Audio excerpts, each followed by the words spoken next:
కళ్ళని అటు ఇటు తిప్పనీయద్దు. దేవుని వాక్యం ప్రకటించబడుతున్నప్పుడు దేవుని వాక్యం వైపు మాత్రమే మీ దృష్టిని నిలపాలని ప్రేమపూర్వకంగా మనవి చేస్తా ఉన్నా. దేవుని వాక్యం ఎలా వినాలి అనే పుస్తకాన్ని రాసిన గ్రంథకర్త అయిన కిన్ రెమి అనే సేవకుడు దేవుని వాక్యం ప్రకటించబడతా ఉన్నప్పుడు మీరు దేవుని వాక్యం ప్రకటించబడే చెంతకు వస్తూ ఉన్నప్పుడు అత్యంత ప్రాముఖ్యమైన అంశం యొద్దకు వచ్చారని మీరు గుర్తు చేసుకోండి అని చెప్పాడు. కాబట్టి దేవుని వాక్యం ప్రకటించబడతా ఉన్నప్పుడు మన జీవితానికి ఇది అత్యంత ప్రాముఖ్యమైన అంశం అని గుర్తించండి. కాబట్టి ప్రతి ఒక్కరు కూడా దేవుడు ఈ రాత్రి తన వాక్యం ద్వారా నాతో ఏం మాట్లాడబోతున్నాడు అని మీరు ఆసక్తిగా దేవుని వాక్యాన్ని ఆలకించాలని ప్రేమపూర్వకంగా మనవి చేస్తా ఉన్నా. ఈరోజు ఈ రాత్రి మీ ముందు ఒక 3 విషయాల్ని పెట్టాలని ప్రయత్నం చేస్తున్నా. ఆ దేవుని యొక్క ప్రేరేపణ ద్వారా దేవుడు ఉన్నాడా అనేది మొదటి విషయం. ఉంటే దానికి రుజువులేంటి అనేది మొదటి విషయం. దేవుడు నాతో పడి కలిసి చెప్తారా? దేవుడు ఉన్నాడా? దేవుడు కాదు, దేవుడు ఉన్నాడా? ఉంటే రుజువులేంటి? ఇది మొదటిది. వెరీ గుడ్ రా, బాగా చెప్పినారు. రైట్. రెండోది ఏంటంటే దేవుడు ఉంటే ఎలా ఉంటాడు? దేవుడు ఉంటే ఎలా ఉంటాడు? మూడోది ఏంటంటే చాలా మంది దేవుడు లేడు అని భావిస్తారు, దేవుడు లేడు అని నమ్ముతారు, దేవుడు ఉంటే చూపిండి అని వాదిస్తారు కదా. వారు ఎందుకు అలా దేవుడు లేరని భావిస్తారు అని దాని గురించి ఆలోచన చేస్తాం. దేవుని యొక్క ప్రేరేపణ బట్టి ఇంకొన్ని విషయాలు లాస్ట్లో నేను కలిపే ప్రయత్నం చేస్తాను. మొదటిది ఏంటి? దేవుడు ఉన్నాడా? ఉన్నాడు. ఎక్కడున్నాడు? బయట ఉన్నాడా? ఏ బయట? హృదయంలో ఉన్నాడా? Okay, right. దేవుడు ఉన్నాడా అంటే మనం అందరం నమ్ముతాం, దేవుని వాక్యము నమ్ముతాం. కాబట్టి దేవుడు ఉన్నాడు అని నమ్ముతాం. దేవుడు ఉన్నాడు అనడానికి కొన్ని రుజువులను ఈ రాత్రి మనము చూసే ప్రయత్నము చేద్దాం. సమాజం దేవుడు ఉన్నాడు అని సాధ్యమైనంత వరకు నమ్మదు, అవునా? ఈ లోకం సృష్టించబడింది దేవుని ద్వారా కాదు అని నమ్ముతుంది. ఎక్కువ శాతం మంది మన టెక్స్ట్ బుక్ లో కూడా మనం చదివాం. చార్లెస్ డార్విన్ సిద్ధాంతాన్ని మనం చదువుతాం. ఏమని చదువుతాం? ఈ లోకం, ఈ సృష్టి ఎలా సృష్టించబడింది, కలుగు చేయబడింది, మనుగడలోనికి వచ్చింది అంటే ఆయన ఎలా ప్రతిపాదించాడంటే అణు పరిణామ సిద్ధాంతము ద్వారా ఈ లోకం సృష్టించబడింది అని చెప్పినాడు. అంటే ఏమని అర్థం? ఒక పెద్ద పరమాణువు అంటే మనకు అర్థమయ్యే రీతిలో ఒక పెద్ద కొండ ఉనింది, అది విస్ఫోటనం చెంది గ్యాసెస్ ద్వారా పగిలి ముక్కలుగా పడిపోయింది.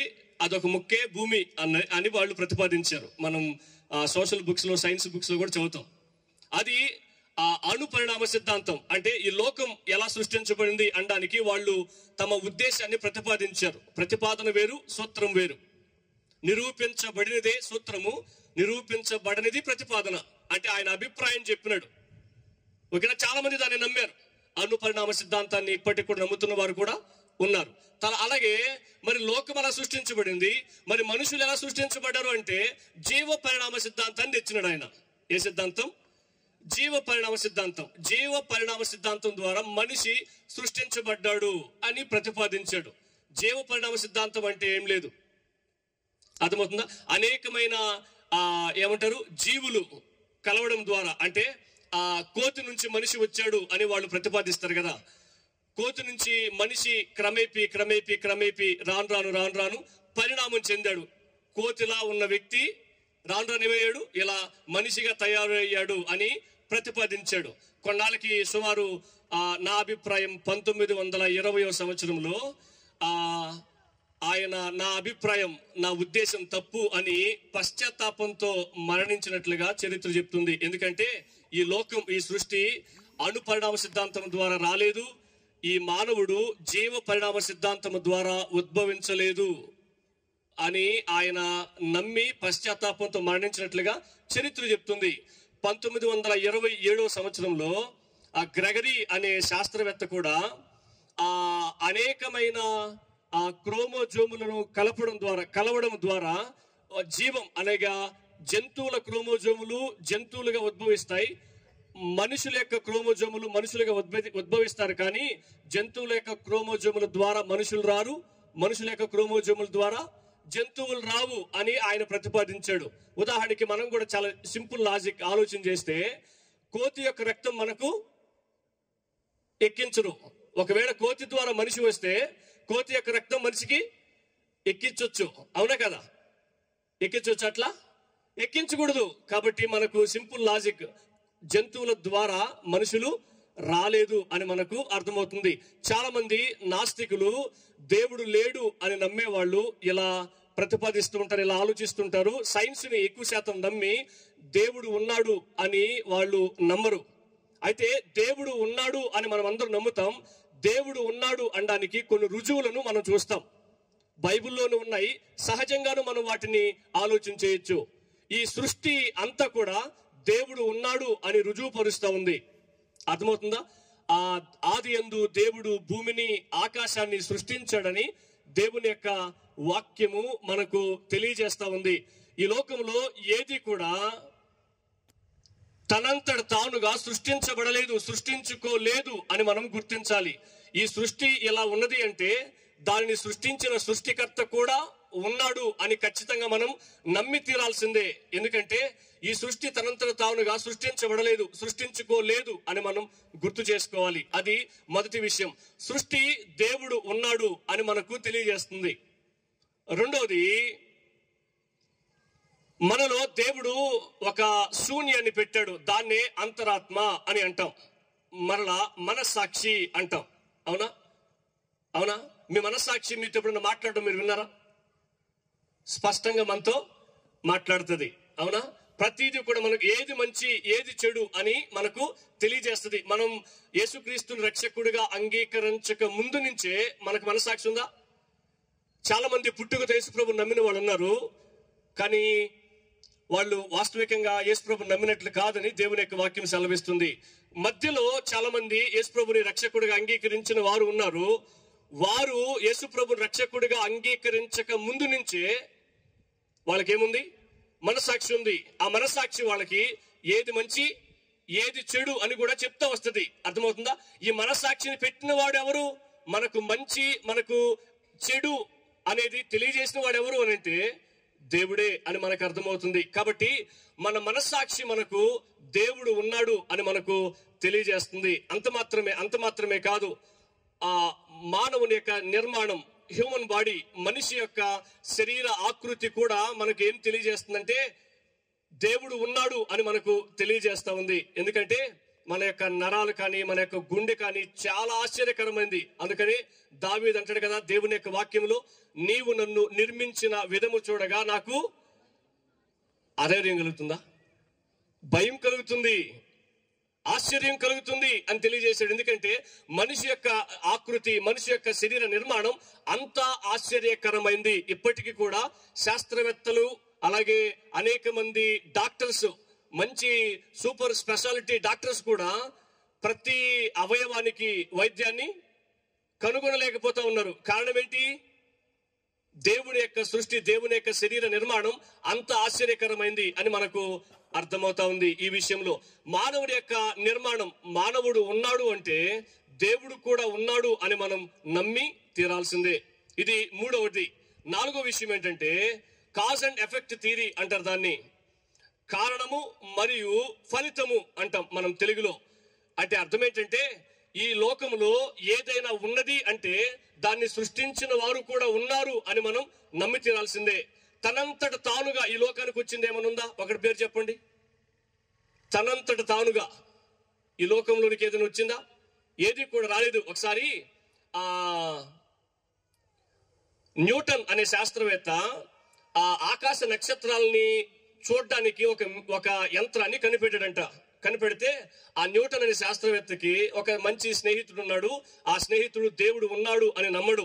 ఆ స్నేహితుడు అతని ఇంటికి వచ్చినప్పుడు ఆ నక్షత్రాలని చూడడానికి తయారు చేసిన యంత్రం వాళ్ళ ఇంట్లో ఉన్నప్పుడు ఆ స్నేహితుడు దాని వైపు చూసి చాలా ఆశ్చర్యపోయాడంట.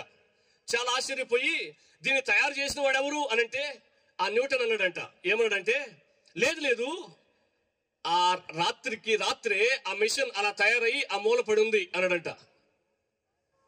అప్పుడు ఆ నాస్తికుడు నా స్నేహితున్నాడంట, నేనేమైనా పిచ్చుడు అనుకున్నావు నువ్వు? రాత్రికి రాత్రే నక్షత్రాలని కనిపెట్టే మిషన్ తనంతట తానుగా వచ్చేస్తుంది అట్లా? లేదు లేదు, దాన్ని తయారు చేసిన వాళ్ళు ఎవరో ఉన్నారు అని అన్నాడట. అప్పుడు ఈ న్యూటన్ అనే వ్యక్తి ఆ నాస్తికుడైన స్నేహితుడికి ఏం చెప్పాడంటే, ఈ సృష్టిలో ఏది కూడా తనంతట తానుగా సృష్టించబడలేదు. నీవు కూడా నీ అంతట నిన్ను నీవు సృష్టించుకోలేదు. నిన్ను సృష్టించిన వాడు కూడా ఉన్నాడు, ఆయనే దేవుడు. కాబట్టి దేవుడు ఉన్నాడు అని నువ్వు నమ్మి తీరాల్సిందే అని చెప్పాడంట. ఒకసారి ఇలాగే ఒక స్టేజ్కి దేవుడు లేడు అని ప్రకటించడానికి, మనము దేవుడు ఉన్నాడు అని ప్రకటించడానికి, దేవుడు ఉన్నాడు అని నమ్మడానికి మనం ఇక్కడికి వచ్చాం. కానీ మనలాగే దేవుడు లేడు అనే బ్యాచ్ ఒక మీటింగ్ పెట్టిందంట. మీటింగ్ పెట్టి ఒక వ్యక్తిని స్పీకర్ గా పిలిచిందంట. పిలిచి దేవుడు లేడు అని ఆయన ప్రతిపాదించడానికి వచ్చి మైక్ పట్టుకొని అన్నాడంట, మీ ప్రయాణం ఎలా సాగింది అంటే, దేవుడి దయ వల్ల బాగా సాగింది అన్నాడంట. మీకు అర్థమైందా? ఏమర్థమైంది? దేవుడు లేడని చెప్పడానికి వచ్చాడు, కానీ నీ ప్రయాణం ఎలా సాగింది అంటే, దేవుడి దయ వల్ల బాగా సాగింది అన్నాడు. అంటే అర్థమేంటి? దేవుడు ఉన్నాడని ఆయన చెప్పకనే చెప్పినాడు. అర్థమవుతుందా? కాబట్టి మనకందరికీ అర్థమవుతున్న మొదటి విషయం ఏంటంటే, దేవుడు ఉన్నాడు. దేవుడు ఉన్నాడు అనడానికి సృష్టి రుజువుగా ఉంది. దేవుడు ఉన్నాడు అనడానికి మన మనస్సాక్షి రుజువుగా ఉంది. దేవుడు ఉన్నాడు అనడానికి మన శరీరం రుజువుగా ఉంది. దేవుడు ఉన్నాడు అనడానికి ఏది కూడా తనంతట తాను సృష్టించుకోలేదు. దాన్ని సృష్టించిన సృష్టికర్త కూడా ఉన్నాడు అని మనకు అర్థమవుతా ఉంది. ఒకవేళ బహుశా మన కంటి ముందు ప్రస్తుతం ఆయన కనిపించకపోవచ్చేమో, కానీ లేకుండా మాత్రం పోలేదు. ఉదాహరణకి మన చేతిలో పెన్ను ఉంది కదా, ఈ పెన్నుని తయారు చేసిన వ్యక్తి మనకు తెలియకపోవచ్చేమో, కానీ లేడు అనగలమా? లేడు అని అనలేం. ఎందుకని? పెన్నుంది కాబట్టి ఖచ్చితంగా తయారు చేసిన వ్యక్తి ఇక్కడ లేకపోయినా ఎక్కడో ఒక్క దగ్గర ఉండి తీరాల్సిందే. కాబట్టి దేవుడు ఉన్నాడు అనడానికి ఖచ్చితంగా కొన్ని రుజువులు ఉన్నాయి అని మనం జ్ఞాపకం చేసుకోవాలి. రెండో విషయాన్ని నేను మీకు గుర్తు చేస్తా. అయితే దేవుడు ఉన్నాడు అని మనకు రుజువులతో సహా ఉన్నప్పుడు ఎందుకు చాలా మంది దేవుడు లేడు అని చెప్తారు? మనుషులు దేవుని ఉనికిని ఎందుకు తృణీకరిస్తారు? దేవుడు లేడు అని ఎందుకు చెప్తారు అని అంటే, నేను కొన్ని విషయాలు నేను మీ ముందుకి తీసుకుని వచ్చే ప్రయత్నం చేస్తాను. కొంతమంది దేవుడు ఎవరో తెలిసి తిరస్కరిస్తారు. కొంతమంది దేవుడు ఎవరో తెలియక తిరస్కరిస్తారు. అర్థమవుతుందా? దేవుడెవరో తెలిసి దేవుడు లేడంటారు. దేవుడెవరో తెలిసి దేవుడెవరో తెలియక దేవుడు లేడంటారు. నేను కొన్ని విషయాలు మీకు గుర్తు చేస్తాను. దేవుడు ఉండి కూడా దేవుడెవరో తెలిసి కూడా ఎందుకు దేవుడు లేడు అంటారు? దేవుడెవరో తెలియక దేవుడు లేడు అని ఎందుకు అంటారు అని అంటే, మొట్టమొదటి విషయం ఏంటంటే, లెక్క అప్పగించబడతదని. లెక్క అప్పగించడానికి ఇష్టం లేక, he don't want to be accountable. వాళ్ళు జవాబుదారీగా ఉండడానికి ఇష్టం లేక, దేవుడు ఉన్నాడు అంటే దేవుడికి జవాబు చెప్పాల్సి వస్తుంది. అర్థమైంది మీకు ఈ మాట? దేవుడు ఈ లోకాన్ని తన నోటి మాట చేసి సృష్టించి వాటన్నిటిని పరిపాలించడానికి, వాటన్నిటిని ఏలడానికి దేవుడు ఎవరు సృష్టించాడు? ఆదికాండం 1వ అధ్యాయం 28వ వచనంలో మనం ఆ మాటని చూస్తాం. చదువుతారు ఒకసారి. ఆదికాండం 1వ అధ్యాయం 28వ వచనం. దేవుడు వారిని ఆశీర్వదించెను, ఎట్లనగా మీరు ఫలించి అభివృద్ధి పొంది విస్తరించి భూమిని నిండించి దేనిని భూమి అంతటిని అనగా సృష్టి అంతటిని కూడా మీరు లోబరుచుకోండి. సో ఇప్పుడు మనం అర్థం చేసుకోవాల్సిన విషయం ఏంటంటే, ఈ భూమి అంతటిని దేవుడు మనిషికి ఉపయోగకరంగా ప్రయోజనకరంగా ఇచ్చాడు. కాబట్టి ఇచ్చిన దేవుడు ఒకరోజు ఏమడతాడు? లెక్క అడుగుతాడు. కాబట్టి దేవుడికి జవాబు చెప్పాల్సి వస్తుంది. కాబట్టి దేవుడు లేడనేస్తే పోలా. అందుకనే మనిషి దేవునికి భయపడక, దేవునికి లోబడక నీటిని కలుషితం చేస్తా ఉన్నాడు. అవునా? భూమిని కలుషితం చేస్తా ఉన్నాడు, ఆహారాన్ని కలుషితం చేస్తా ఉన్నాడు. అర్థమైందా? ఎందుకంటే జీవితం అనగా హృదయం, మనస్సు, కలుషితమైపోయింది కాబట్టి సృష్టి యావత్తును కూడా కలుషితం చేసేస్తా ఉన్నాడు. ఒకరోజు దేవునికి లెక్క చెప్పాలి కాబట్టి, దేవుడు లెక్క అడిగినప్పుడు దేవుడికి జవాబు చెప్పాలి కాబట్టి, దేవుడు లేడంటే దేవుడికి లెక్క చెప్పాల్సిన అవసరం లేదు కాబట్టి దేవుడు లేడు అని చెప్తారు. He don't want to be accountable. రెండో విషయం ఏంటంటే, ఏ విషయంలోనూ బాధ్యతగా ఉండాలని ఇష్టపడరు, అందుకనే వాళ్ళు దేవుడు లేడు అని చెప్తారు. He don't want to be responsible. వాళ్ళు బాధ్యతగా ఉండడానికి ఇష్టపడరు. కొరింథీయులకు రాసిన మొదటి పత్రికలో మనం ఈ మాటను చూస్తాం. కొరింథీయులకు రాసిన మొదటి పత్రిక, రెండవ పత్రిక 5వ అధ్యాయం 10వ వచనం చదువుతారు ఒకసారి. కొరింథీ సంఘానికి అపోస్తలుడైన పౌలు రాసిన 2వ పత్రిక 5వ అధ్యాయం 10వ వచనం. ఎందుకనగా తాను జరిగించిన క్రియల చొప్పున అవి మంచివైనా సరే చెడ్డవైనా సరే దేహముతో జరిగించిన వాటి ఫలములను ప్రతి వాడును పొందునట్లు మనమందరమును క్రీస్తు న్యాయ పీఠము ఎదుట ప్రత్యక్షము కావలయును. ఏమర్థమైంది మీకు? మన దేహముతో జరిగించిన మంచి క్రియలను బట్టైనా, మన దేహంతో జరిగించిన చెడ్డ క్రియలను బట్టైనా ఒకరోజు మనం అందరం ఎక్కడ నిలబడాలి? దేవుని ఎదుట నిలవబడాలి. కాబట్టి దేవుడు లేడు అని చెప్తారు. అర్థమైనా? ఒకటి, వాళ్ళు బాధ్యతగా ఉండడానికి ఇష్టపడరు, దేవునికి బాధ్యులుగా ఉండడానికి ఇష్టపడరు, దేవునికి జవాబుదారీగా ఉండడానికి ఇష్టపడరు, అందుకనే వాళ్ళు దేవుడు లేడు అంటారు. మూడో విషయం ఏంటంటే, you don't want to be reality.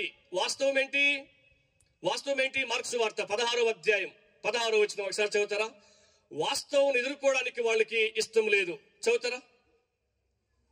Marks వార్త 16వ అధ్యాయం 16వ వచనం.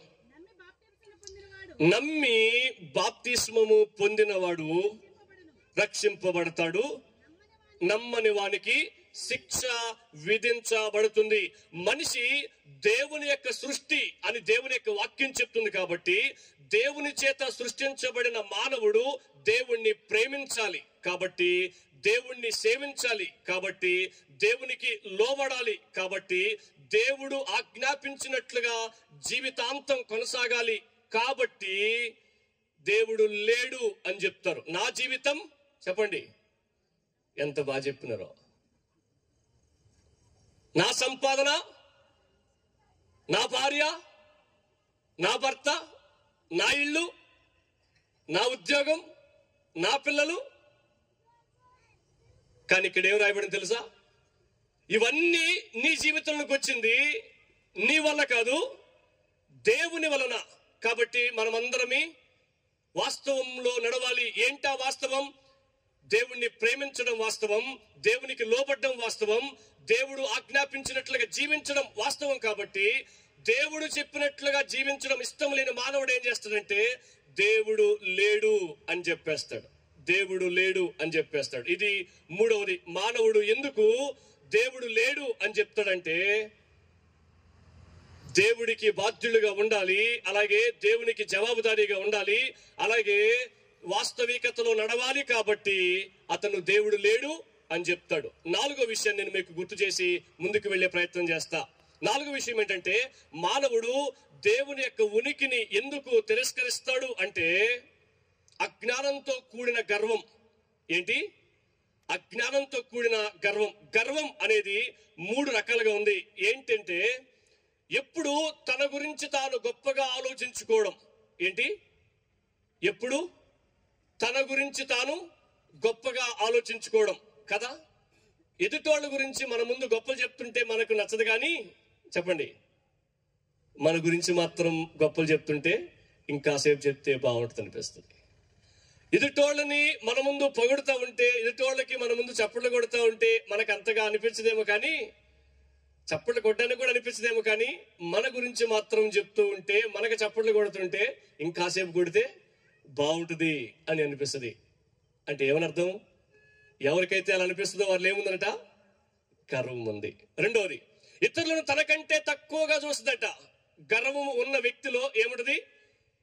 తనకంటే ఎవరు గొప్ప కనిపించరు అతనికి, తనకంటే ఎవరు గొప్పగా కనిపించరు. నేను సేవకు వచ్చిన కొత్తల్లో మా ప్రొఫెసర్స్ చెప్పిన మాట నేను మరలా మీకు గుర్తు చేస్తున్నా. ఏంటంటే, మీరు త్వరలో సేవకులు కాబోతున్నారు, అనేక ప్రాంతాలకు వెళ్ళి దేవుని యొక్క వాక్యాన్ని ప్రకటించబోతున్నారు. ఇలా మీరు స్టేజెస్ మీదకి వెళ్తారు, వాళ్ళు మిమ్మల్ని స్టేజెస్ మీద పిలుస్తారు.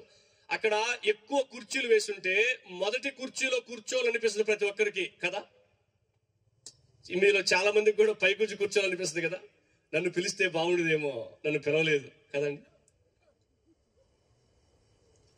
మీకు అలా మొదటి కుర్చీలో కూర్చోవాలనిపిస్తుంది, కానీ మీరు చివరి కుర్చీలో కూర్చోండి అని చెప్పారు. మన తోటి వారిని మనకంటే యోగ్యులుగా ఎంచుకోవాలి అని చెప్పి దేవుని యొక్క వాక్యం మనకు నేర్పిస్తుంది.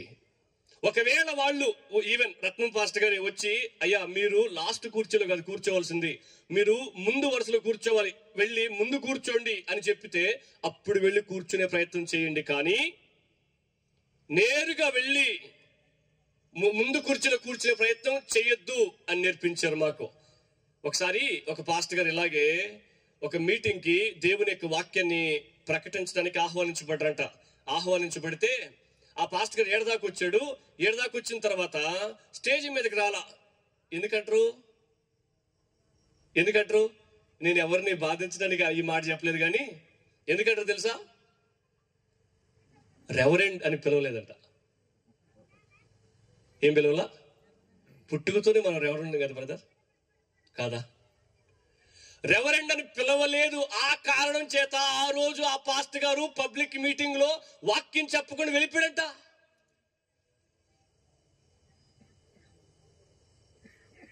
ఏమర్థమైంది మీకు? ఇంకా గర్వం ఆయనను ఏలుతూనే ఉంది. తనకంటే మిగతా వారందరూ తక్కువగా కనిపిస్తారు, ఆయనే గొప్ప అని భావిస్తాడు. అందుకని చాలా మంది పుట్టి దేవుళ్ళుగా పరిగణించబడతా ఉన్నారు. పుట్టి వాళ్ళు దేవుళ్ళు అయిపోయారు. మూడోది, ఆ గర్వం అనేది ఇతరులను అణగదొక్కి తన ఉనికిని కాపాడుకోవాలని ప్రయత్నం చేస్తట. గర్వం ఉంటే ఏం చేస్తట? గర్వం ఉంటే తానే గొప్ప అని భావిస్తుంది. గర్వం ఉంటే తనకంటే మిగతా వాళ్ళందరూ తక్కువ అని భావిస్తుంది. మూడోది, గర్వం ఉంటే ఇతరులను అణగదొక్కి తానే ఎదగాలి అని ప్రయత్నం చేస్తుంది. మీరు ఆలోచించేయండి, మనం గెలవాలంటే ఏం చేయాలి? ఏం చేయాలి? మన చర్చికి అందరు రావాలంటే ఏం చేయాలి? మన చర్చిలో మన గ్రామంలో మన చర్చికి అందరు రావాలంటే ఏం చేయాలి? మిగతా చర్చిల మీద రాళ్ళేసేయాలి కదా. మిగతా పరిచర్యలు వాక్యానుసారమైనవి కాదు అని మనం నింద మోపేయాలి. అప్పుడు ఆటోమేటిక్ గా మన చర్చికి అందరూ వచ్చేస్తారు. మా పరిచర్య నిజమైనది, మిగతా పరిచర్యలు ఏమాత్రం నిజమైనవి కాదు అని చెప్తా ఉంటారు. మీరు ఎప్పుడైనా విన్నారా? ఏ గర్వం ఉందని అర్థం? అజ్ఞానంతో కూడిన గర్వం ఉంది అని అర్థం. ఇంకా చాలా విషయాలు ఉన్నాయి, నేను వాటిని మీకు గుర్తు చేయను. మానవుడు ఎందుకు దేవుని యొక్క ఉనికిని తిరస్కరిస్తాడు అంటే, ఈ 4 కారణాల చేత మానవుడు దేవుని యొక్క ఉనికిని తిరస్కరిస్తాడు. చెప్తారా మీరు ఒకసారి? ఏంటి ఆ 4 కారణాలు? జవాబుదారీగా ఉండడం ఇష్టం లేదు. రెండోది చెప్పండి, బాధ్యతగా ఉండడం ఇష్టం లేదు. వాస్తవంలో బ్రతకడం ఇష్టం లేదు. 4వది కూడా నువ్వే చెప్పేయి అన్నట్టుకున్నారు మీరు. అయ్యోరు పాఠాలు చెప్తాడు, పరీక్ష రాయాల్సింది ఎవరు? మనం, పిల్లలు కాదు, మనం. ఓకేనా? రైట్. 4వది ఏంటి? అజ్ఞానంతో కూడిన గర్వం. ఈ 4 కారణాల చేత మానవుడు ఎక్కువ శాతం మంది దేవుడు లేడు అని చెప్తూ ఉంటారు. అయితే దేవుని యొక్క వాక్యం మనకు తెలియజేస్తున్న ప్రాముఖ్యమైన విషయం ఏంటంటే, దేవుడు ఉన్నాడు. హల్లెలూయా. ఈ రోజుల్లో హల్లెలూయా దేనికి చెప్పాలి తెలుసా? నిద్రపోతున్న వాళ్ళు లేపడానికి. అవునా? మీ పక్కన ఎవరు నిద్రపోతుంటే వాళ్ళని తట్టి వందనాలు చెప్పండి ఒకసారి. అక్క వందనాలు అని చెప్పండి, తమ్ముడు వందనాలు అని చెప్పండి. కరెంటు పోతే ఏం చేస్తాం చెప్పండి? కరెంటు పోయి ఒక పాట పాడతాం. ఆ పాట పాడారంటే చర్చిలో కరెంటు పోయిన అర్థం. ఏం పాటది? అద్దు. ఎంత బాగా చెప్తున్నారు. పెళ్లి కూతురు పెళ్లి కొడుకు పైకి వస్తుంటే ఏం పాట పాడతాం చెప్పండి? పరిశుద్ధ కదా. అసలు పెళ్లి కూతురు పెళ్లి కొడుకు సంబంధించిన పాటని అది ఎందుకు పెట్టినామో అట్లా పెడతాం. సో అలా ఇప్పుడు మనము ప్రసంగం మధ్యలో ఏం చేయాలి తెలుసా? నిద్రపోతున్న వాళ్ళని లేపడం కోసం హల్లెలూయా చెప్పాలి మనం. చూసారా మన పరిస్థితి ఎలా అయిపోయిందో? అర్థమవుతుందా? మనకు సౌండ్ సిస్టమ్ అన్న వాళ్ళు అలా హెల్ప్ చేస్తారు. దేనికి? పెద్దగా అల్లు చెప్పామనుకోండి, వాళ్ళందరూ ఏం చేస్తారు? ఇక్కడే ఉన్నా అని చెప్తారు మనకు. అర్థమైందా? రైట్. ఇప్పుడు దేవుడు ఉన్నాడు అని ఖచ్చితంగా మనం రుజువులతో సహా చూసాం కాబట్టి ఆ దేవుడు ఎలా ఉంటాడు? ఎలా ఉంటాడండి చెప్పండి? ఆ దేవుడు ఎలా ఉంటాడు? మీ ఇంట్లో యేసుప్రభు పటాలు ఉన్నాయా? యేసుప్రభు పటాలు ఉన్నాయా? యేసుప్రభు పటం తెలీదా మీకు? ఉన్నాయా? ఎంతమంది ఇంట్లో ఉన్న చేతులు ఎత్తండి ఒకసారి. యేసుప్రభు దండం పెడతారా మీరు? సంతోషం. దండం అంటే వందనాలు పెడతారా? పెడతారు. సంతోషం. ఆయన యేసుప్రభుని ఎవరు చెప్పారు మీకు? ఆ పటంలో ఉన్న ఆయన యేసుప్రభుని ఎవరు చెప్పారు మీకు? యోహాను సువార్త 4వ అధ్యాయంలో ఏం రాయబడింది? 4వ అధ్యాయం చూస్తారు ఒకసారి. 24 వచ్చినమా? యోహాను సువార్త 4వ అధ్యాయం 24 వచ్చిన చూస్తారు ఒకసారి.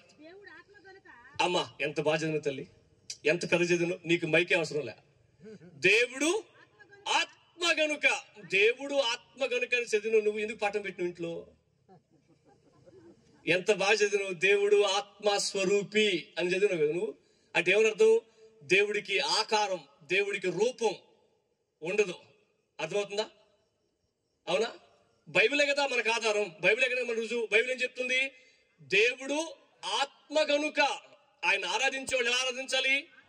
ఒక రూపాన్ని పెట్టుకొని దాని వైపు చూస్తూ, దానికి సాగిలు పడుతూ, దానికి అర్పిస్తూ ఆరాధించాలని ఉందా? లేదు. ఆత్మతోనూ సత్యముతోనూ ఆరాధించాలి. సో దేవుడు ఎలా ఉంటాడైతే? మన ఇంట్లో గోడకి మేక్ కొట్టి పట్టం తగిలించిన కదా, ఆయన అయితే మాత్రం కాదు. ప్యాషన్ ఆఫ్ క్రైస్ట్ ఎప్పుడైనా చూసారు మీరు? ప్యాషన్ ఆఫ్ క్రైస్ట్ అనే మూవీలో ఆయన ఒక యాక్టర్, సినిమా నటులు ఎలాగైతే ఉంటారో ఆయన యేసుక్రీస్తు యొక్క జీవిత చరిత్ర తీయడానికి ఆయన డబ్బులు తీసుకొని యాక్ట్ చేసిన ఒక నటుడు. ఆయనే స్టేట్మెంట్ ఇచ్చాడు 200 సంవత్సరాల క్రితం. ఏమని? నేను దేవుణ్ణి కాదు, మీరు నా ఫోటో తీసుకెళ్లి ఇంట్లో తగిలించుకొని నాకు దండం పెడుతున్నారు, నాకు నమస్కరిస్తున్నారు, నాకు నా ఎదుట నిలబడి ప్రార్థన చేస్తున్నారు, నేను దేవుణ్ణి కాదు అని ఆయన స్టేట్మెంట్ ఇచ్చాడు. దేవుడు ఎలా ఉంటాడో నేను చెప్పేటప్పుడు ఆ మాటను కూడా నేను వివరిస్తా. ఎందుకు తెలుసా? దేవుడు పరిమితుడు కాదు. ఒకవేళ పరిమితుడు అయితే ఆయన దేవుడు అవడు. పరిమితమైందంటే ఏంటి? కొలవగలిగింది. ఏంటి? కొలవగలిగింది. మీ చేతిలో ప్రతిదాన్ని కొలవచ్చా? మీ హైట్ కొలవచ్చా? మీ జీవితాన్ని కొలవచ్చా? కొలవచ్చా లేదా? మనకు పుట్టినరోజు ఉంటుంది, చచ్చిపోయే రోజు ఉంటుంది. కొలిసేం లేదా? ఎన్ని సంవత్సరాలు బతికారని కొలవచ్చా లేదా? కొలవగలం. ప్రతిదాన్ని కొలవగలం. మన చుట్టూ ఉన్న ప్రతిదాన్ని కొలవగలం. కొలవగలిగిన ప్రతిదీ కూడా పరిమితమైంది. దేవుడు పరిమితుడు కాదు, కాకూడదు. ఒకవేళ దేవుడు పరిమితుడైతే ఒక ప్రాంతానికి, ఒక ఏరియాకి, అర్థమవుతుందా, ఒక వస్తువుకి పరిమితమైతే పట్టని కొలవచ్చలేదా? కొలవగలం. పరిమితుడైతే ఆ దేవుడు దేవుడు కాదు అని మనం గుర్తించాలి. మన దేవుడు పరిమితుడు కాదు. అర్థమవుతుందా? రైట్. మరి మన దేవుడు ఎలా ఉంటాడు అని దాని గురించి మనం ఆలోచించేద్దాం. ఎలా ఉంటాడు మన దేవుడు? మీరు ఎప్పుడు ఆలోచించారా? దేవుడు ఉన్నాడు, నా దేవుడు ఎలా ఉంటాడు అని ఆలోచించారు ఎప్పుడైనా?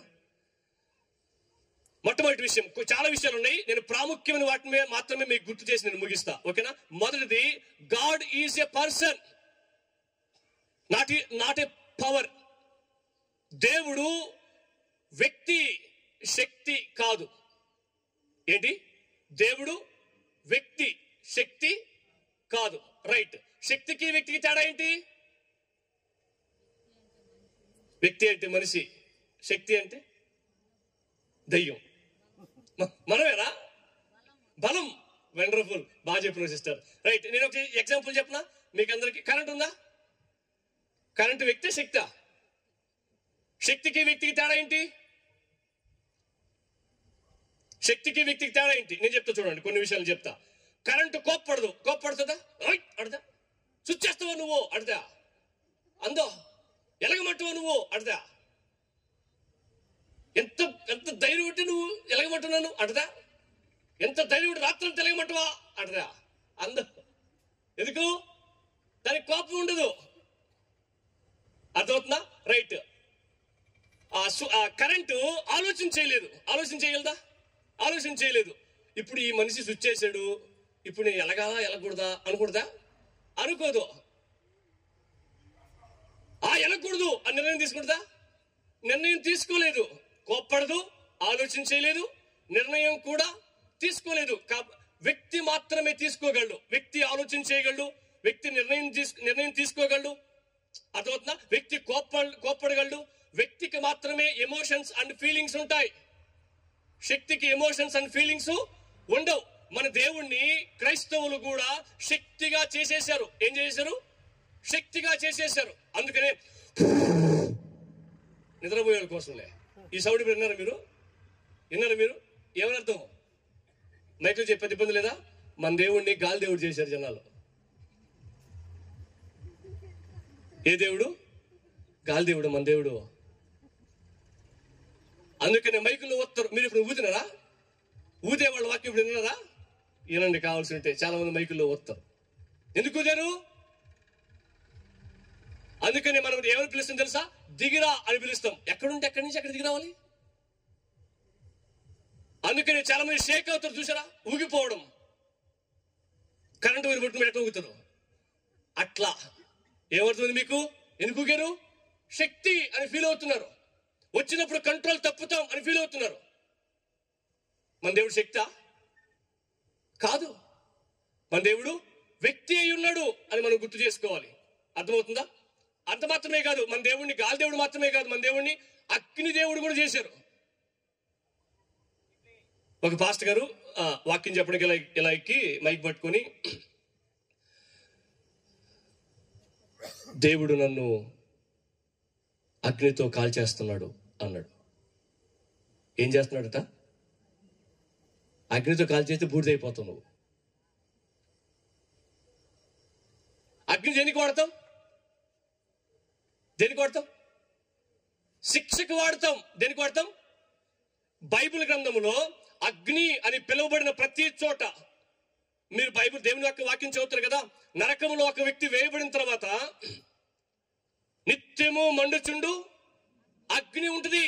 తర్వాత ఆ అగ్ని ఆరిపోదు, పురుగు చనిపోదు. అంటే ఏమర్థం చేసుకుంటున్నాం? అగ్నిని దేవుడు దేనికి వాడాడు? పనిష్మెంట్ కి, శిక్షకి వాడాడు. మనం ఆశీర్వాదం అనుకుంటున్నాం. బైబిల్లో వాడబడిన ప్రతి చోట కూడా, ఇప్పుడు సొదొమ గొమొర్రా పట్టణంపై ఏమొచ్చింది? ఏమొచ్చిందండి? ఆశీర్వాదంగా కురిపించడం మీద. పనిష్మెంట్ అది, శిక్ష. ఏమర్థమైంది మీకు? మన దేవుడు అగ్ని దేవుడు కూడా కాదు, మన దేవుడు గాలి దేవుడు కూడా కాదు. ఎందుకంటే మన దేవుడు శక్తి కాదు, మన దేవుడు వ్యక్తి. అయితే ఆ సిస్టర్ చెప్పినట్లుగా శక్తితో కూడుకున్న వ్యక్తి. ఏంటి? మన దేవుడిలో శక్తి ఉంది, శక్తి మాత్రమే దేవుడు కాదు. అర్థమవుతుంది? ఉదాహరణకి మన వ్యక్తులమా శక్తులమా? సత్తులమా కాదు, శక్తులమా.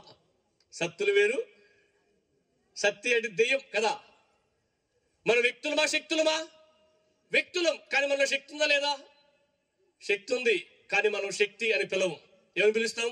వ్యక్తి అని పిలుస్తాం. శక్తితో కూడుకున్న వ్యక్తి. God is a person, not a power అని మనం గుర్తు చేసుకోవాలి. దేవుడు ఎలా ఉంటాడంటే, దేవునికి వ్యక్తిత్వం ఉంది. అందుకని ఆయన కోపపడతాడు, ఆలోచన చేస్తాడు, చింతిస్తాడు, దుఃఖపడతాడు, రోషం కలిగి ఉంటాడు, సంతోషిస్తాడు. ఆయనకి ఎమోషన్స్ అండ్ ఫీలింగ్స్ ఉంటాయి. రెండవది, దేవుడు ఎలా ఉంటాడు అంటే, ఆ సిస్టర్ చదివింది కదా, దేవునికి ఆకారం, రూపం ఉండదు. దేవుడు ఆత్మస్వరూపి. దేవుడికి ఆకారం, రూపం ఉండదు. కానీ ప్రకటన గ్రంథం 1వ అధ్యాయంలో ఆయన యోహాను భక్తుడు దర్శనము ద్వారా దేవుని యొక్క ఆత్మీయ స్వరూపాన్ని, స్పిరిచువల్ ఇమేజ్ ని ఆయన చూస్తాడు. అవన్నీ కూడా ఆధ్యాత్మిక అర్థాలతో కూడుకున్నాయే, కానీ ఆయనకి ఆకారం ఉంది అని కాదు అని మనం గుర్తు చేసుకోవాలి. ఇది రెండో విషయం, దేవుడు ఆత్మస్వరూపి. మూడో విషయం ఏంటంటే, దేవునికి మానవ ఆకారం కూడా ఉన్నది అని మనం ఆలోచన చేస్తాం. అంటే మన వంటి దేహం ఉంది అని కాదు అర్థం. మనం అర్థం చేసుకోవడం కోసం దేవుడు చూస్తున్నాడు అని చెప్తారు. దేవుడు ఏం చేస్తున్నాడు? చూస్తున్నాడు అని చెప్తారు. దేవుడు చూస్తున్నాడు అంటే దేవుడు కళ్ళున్నాయి అని కదా అర్థం. మనం అర్థం చేసుకోవడం కోసం దేవుడు చూస్తున్నాడు అని చెప్తారు. తర్వాత దేవుడు వింటున్నాడు అని చెప్తారు. దేవుడు వింటున్నాడు అంటే దేవుడు చెవులు ఉన్నాయి అని కదా అర్థం. దేవుడు నడుస్తున్నాడు అని చెప్తారు. దేవుడు నడుస్తున్నాడంటే దేవుడికి కాళ్ళు ఉన్నాయి అని కాదు అర్థం. దేవుడు మాట్లాడతాడంటే దేవునికి గొంతుంది అని కాదు అర్థం. దేవుడు యుద్ధం చేస్తాడు అంటే దేవుడికి చేతులున్నాయి అని కాదు అర్థం.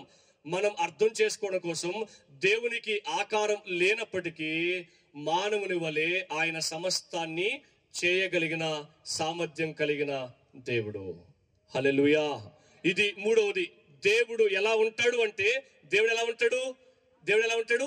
దేవుడు వ్యక్తిత్వం కలిగిన వాడుగా ఉంటాడు. దేవుడు ఆత్మస్వరూపిగా ఉంటాడు. దేవుడు మానవుని యొక్క ఆకారాన్ని కలిగిన దేవుడుగా ఉంటాడు. తర్వాత నాలుగవది, దేవుడు ఎలా ఉంటాడు అంటే దేవునికి స్వభావం కూడా ఉంది. God's nature. దేవునికి స్వభావం ఉంది. ఏంటి దేవుని స్వభావం? దేవుడు ప్రేమాస్వరూపి అని దేవుని యొక్క వాక్యం సెలవిస్తుంది. యోహాను సువార్తలో చెప్తుంది. యోహాను రాసిన మొదటి పత్రిక కూడా చెప్తుంది. దేవుడు ఏమై ఉన్నాడు? ప్రేమాస్వరూపి అయి ఉన్నాడు. దేవుడు నీతిమంతుడు అయి ఉన్నాడు. అర్థమవుతుందా? ఇవన్నీ కూడా ఆయన యొక్క స్వభావం. దేవుడు సత్యవంతుడు, దేవుడు పరిపూర్ణుడు, దేవుడు న్యాయవంతుడు. ఇవన్నీ కూడా దేవుని యొక్క స్వభావానికి సంబంధించినవి. దేవుడు జాలి కలిగిన వాడు, దేవుడు వాత్సల్యత కలిగిన వాడు. ఇవన్నీ కూడా ఆయన యొక్క స్వభావానికి సంబంధించినవి. కాబట్టి దేవునికి ఏముంది? స్వభావం కూడా ఉంది. కాబట్టి దేవుడు ఎలా ఉంటాడు అంటే ఇదిగో దీనికి ఒక 4 ఏమంటారంటే గోడలకి తగిలిచ్చిన ఆ యొక్క పటాన్ని చూపించి దేవుడు ఇలా ఉంటాడు అని చెప్పడానికి లేదు. దేవుని యొక్క వాక్యంలో దేవుడు ఎలా ఉంటాడో మనము ఇప్పుడు ఆలోచన చేశాం. దేవునికి ఏముంది? వ్యక్తిత్వం ఉంది. దేవునికి ఏముంది చెప్పండి? దేవునికి వ్యక్తిత్వం ఉంది. దేవుడు ఆత్మస్వరూపిగా ఉంటాడు. వెరీ గుడ్ తల్లి. దేవుడు ఆత్మస్వరూపిగా ఉంటాడు. తర్వాత దేవునికి ఆకారము ఉన్నది. మానవుని యొక్క దేవుడు చూస్తాడు, దేవుడు మాట్లాడుతాడు, దేవుడు వింటాడు, దేవుడు నడుస్తాడు, దేవుడు యుద్ధం చేస్తాడు. అవునా? ఇవన్నీ మనం అర్థం చేసుకోవడం కోసం. ఓకేనా? రైట్. తర్వాత దేవునికి ఏముంది? దేవునికి స్వభావం కూడా ఉంది. కాబట్టి దేవుడు ఉన్నాడు అని మనం నమ్మి తీరాల్సిందే. ఇప్పుడు చివరిగా ఆ దేవుడు ఎవరు? మనం అందరమే నమ్ముతాం. ఏమని తెలుసా? దేవుడు లోకాన్ని ఎంతగానో ప్రేమించాడు. ఎవరు ఆ దేవుడు అనంటే దేవుని యొక్క వాక్యం సెలవిస్తా ఉంది. త్రియేక దేవుడిగా పిలువబడుతున్నవాడు. మనమందరమే నమ్ముతాం. ఆయనే నిజమైన దేవుడు. లోకంలో అనేక అభిప్రాయాలు ఉన్నాయి. వాటి జోలికి ప్రస్తుతం మనం వెళ్ళకూడదు కూడా. ఆ అభిప్రాయాలన్నిటిని కూడా ఇప్పుడు మనం ఆలోచన చేయలేం. అనేక మంది ఒక సహోదరుడు ఇలా అన్నాడు. ఏమని తెలుసా? దేవుడు ఎలా ఉంటాడు నాకు తెలియదు, కాబట్టి దేవుడు ఇలా ఉంటాడని చెప్పి ఆయనకి నేను రూపాన్ని ఇచ్చాను అన్నాడు. అందుకని ఒక పాట ఉంది కదా, మనుషులు చేసిన దేవుళ్ళారా, దేవుడు చేసిన మనుషుల్లారా. ఏమర్థమైంది? దేవుడు చేసిన మనుషులు అంటే మనకు అర్థమవుతేమో కానీ మనుషులు చేసిన దేవుడు ఎలా అవుతాడు అంటే దాని అర్థం ఏంటంటే దేవుణ్ణి ఎవరు చేశారంట? మనిషి చేశాడు. తండ్రి బిడ్డని కనగలడేమో కానీ బిడ్డ తండ్రిని కనలేదు. కానీ ఆ యొక్క దాంట్లో అర్థం ఏమో తెలుసా? బిడ్డ తండ్రిని కూడా కనగలడు అని ఉంది. ఆయన ఇలా అన్నాడు, దేవుడు ఎవరో ఎలా ఉంటాడో నాకు ఎప్పటికీ తెలియదు, నేను చూడలేదు, కాబట్టి దేవుడు ఇలా ఉంటాడు అని చెప్పి నేనే ఒక బొమ్మ గీసేసుకున్నా అన్నాడు. దానికి సాగిలపడ్డం, దానికి నమస్కరించడం, దానికి పూజించడం, దానికి అర్పించడం, దానికి నా బాధనంతా చెప్పుకోవడం ప్రారంభించా అన్నాడు. వాస్తవికానికి దేవుని చేత సృష్టించబడిన మనిషి దేవుణ్ణి ఎప్పటికీ సృష్టించలేడు.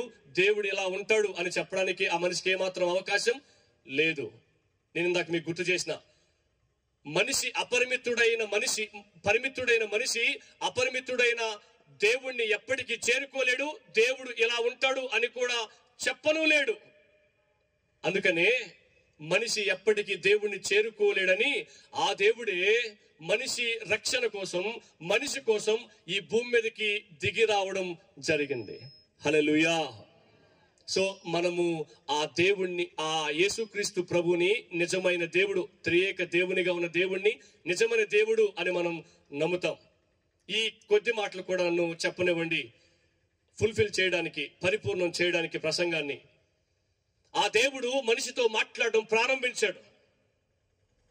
మన దేవుడు మాట్లాడే దేవుడు. హల్లెలూయా. మాట్లాడని దేవుడు కాదు. మన దేవుడు మాట్లాడే దేవుడు. ఆ దేవుడు సృష్టి ప్రారంభం నుంచి, ఆది నుంచి ఆదాము మొదలుకొని అనేక రీతులుగా, నానా విధాలుగా మనిషితో మాట్లాడుతూ వచ్చాడు. అనేక మంది ద్వారా, అనేక మాధ్యమాలను వాడుకొని దేవుడు మనిషితో మాట్లాడుతూ వచ్చాడు.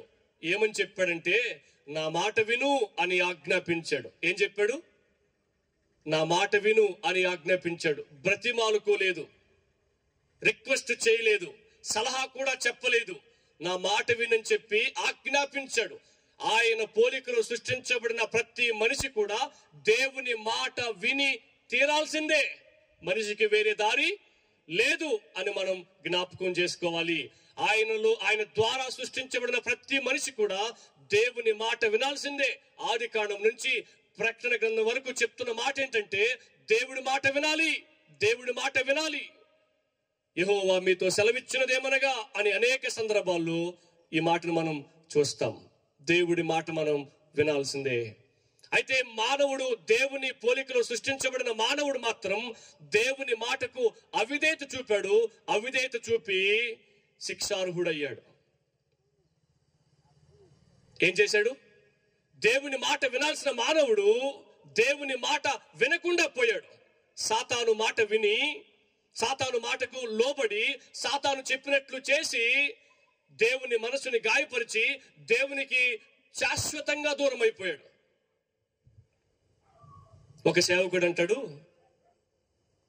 మనిషికి దేవుడు పెట్టిన అత్యంత ఘోరమైన శిక్ష ఏంటంటే ఆయన నుంచి దూరం అవడమే అంటాడు.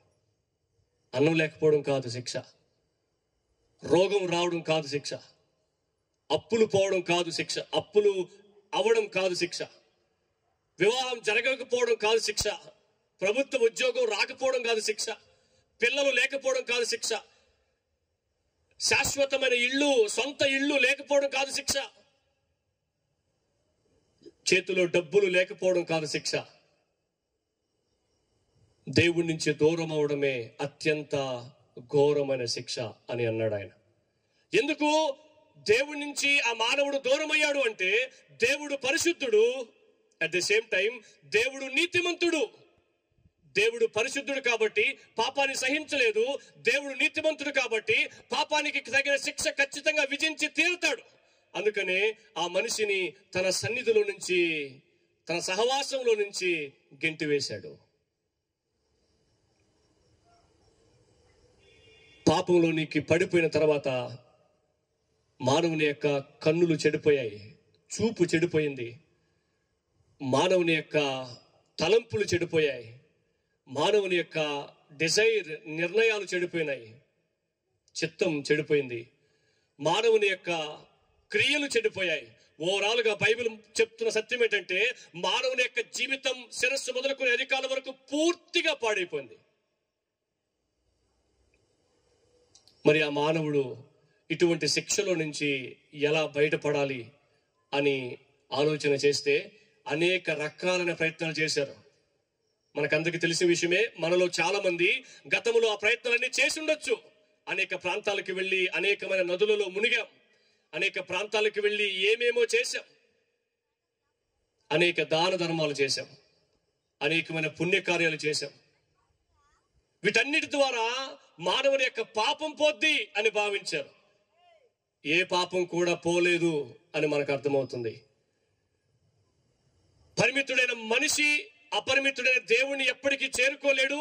కాబట్టి ఆ దేవుడే పరిమితుడిగా ఈ లోకంలోనికి దిగి రావడం జరిగింది. దాన్నే మనం ఏమంటామంటే క్రిస్మస్ అంటాం. హల్లెలూయా. ఎందుకు వచ్చి యేసు ప్రభు పుట్టినరోజు 5,000 పెట్టి జతలకు బట్టలు కొనుక్కొని, సున్నాలు వేసుకొని, చెప్పండి, బిర్యానీ వండుకొని, చర్చికి కూడా బాకుండా బంధువులందరినీ పిలుచుకొని, ఎందుకంటే ఓడి పిలుస్తారు కదా మనల్ని సంక్రాంతికి, రంజాన్కి పిలుచుకొని వాళ్ళకి భోజనం పెట్టడానికి దేవుడు క్రిస్మస్ పండుగ చేసుకోమన్నాడు. ఎందుకు చేసుకోమన్నాడు క్రిస్మస్ పండుగ? ఎందుకు చేసుకుంటాం? అసలు క్రిస్మస్ అనే ఆరాధన ఎందుకు జరుగుతుంది? పాపములో పడిపోయిన శిక్షార్హుడైన మానవుడు ఎప్పటికీ దేవుణ్ణి చేరుకోలేడు. కాబట్టి ఆ దేవుడే మనిషి కొరకు దిగి వచ్చిన రోజు అని మనం గుర్తు చేసుకొని, ప్రభువా నేను పాపములో ఉన్నప్పుడు, శాపములో ఉన్నప్పుడు, చీకటిలో ఉన్నప్పుడు, బానిసత్వంలో ఉన్నప్పుడు నన్ను జ్ఞాపకము చేసుకొని నాపై నీకు ఇప్పటికీ ప్రేమ చనిపోలేదు. కాబట్టి నాపై ప్రేమ చూపడానికి నీవే నీ ప్రియ కుమారుణ్ణి, అద్వితీయ కుమారుణ్ణి నా కొరకు పంపించిన దేవానికి స్తోత్రమని ఆరాధించడానికి, జ్ఞాపకం చేసుకోవడానికి క్రిస్మస్ ఆరాధన జరపమని దేవుడు చెప్పాడు. హల్లెలూయా. అది తప్ప మనం అన్ని చేస్తాం. ఏ తప్ప? నా పాపం నిమిత్తం నేను శిక్షించబడకూడదని, నిత్య నరకాగ్నికి వెళ్ళిపోకూడదని, శాశ్వత కాలం నీకు దూరం కాకూడదని నీ ప్రియ కుమారుణ్ణి నా కొరకు పంపించిన రోజు ప్రభువా నీకు స్తోత్రమని, థ్యాంక్స్ అని చెప్పడానికి ఆరాధన జరపాలి. కానీ అది తప్ప మిగతాన్ని చేస్తాం కదండి.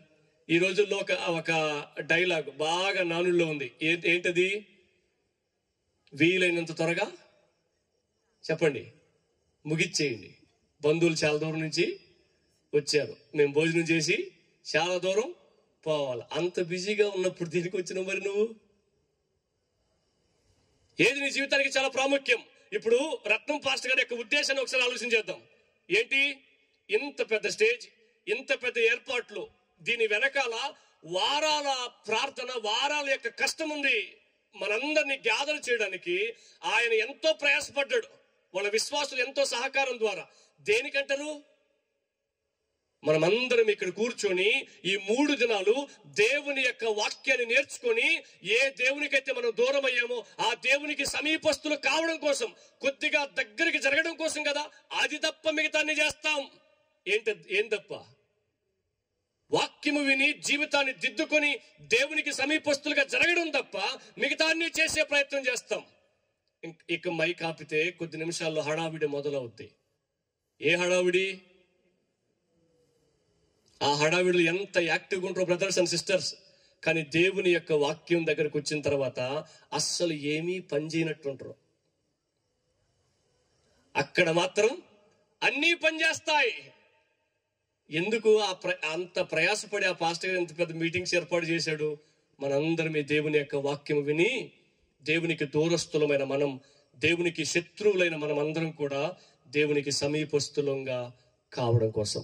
ప్రభువా నా రక్షణ కోసం నీవు ఈ లోకానికి దిగి వచ్చినావు. నీ ప్రియ కుమారుణ్ణి నా రక్షణ కోసం ఈ లోకానికి పంపించావు ప్రభువా, నీకు స్తోత్రమని మరొక్కసారి ఆ ప్రభువుకి కృతజ్ఞతలు చెల్లించడం కోసం మనందరినీ ఇక్కడ తీసుకొచ్చి కూర్చోబెట్టాడు ఆయన. హల్లెలూయా. దేవునికి మహిమ కలుగును గాక. మనందరం ఈ రాత్రి ఇంకొన్ని నిమిషాలు దాని మీద దృష్టి పెట్టే ప్రయత్నం చేద్దాం. దేవుడు మనిషితో మాట్లాడాడు, నా మాట విను అని ఆజ్ఞాపించాడు.